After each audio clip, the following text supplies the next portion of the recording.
विकसित भारत यानी अर्थात आर्थिक उन्नति नहीं बल्कि शिक्षा, स्वास्थ्य और स्वावलंबी जीवन होगा, तभी भारतवर्ष समृद्ध हो सकता है।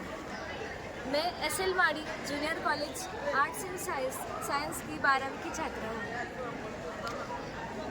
मेरे विषय का नाम है प्लास्टिक के कारण होने वाले पर्यावरण के परिणाम।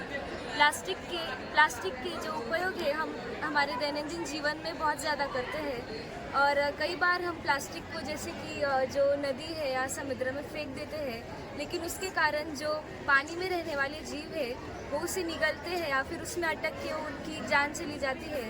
और प्लास्टिक को अगर हम जलाने जाते हैं तो उससे वायु प्रदूषण होता है और आजकल वायु प्रदूषण के कारण हवामान में बहुत ज़्यादा बदल हो रहा है और अगर हम उसे ज़मीन में अगर गाड़ दें तो उसका विघटन होता नहीं है, जिसके कारण जो खेती है खेती में उसके दुष्परिणाम हो रहे हैं। और प्लास्टिक के कई सारे प्रकार हैं जैसे PVC और HDPE और उनके कई सारे प्रकार हैं, इसलिए हम उन्हें उनका पुनर्निर्माण नहीं कर सकते और उनसे हम कुछ अलग चीज़ें बनाते हैं।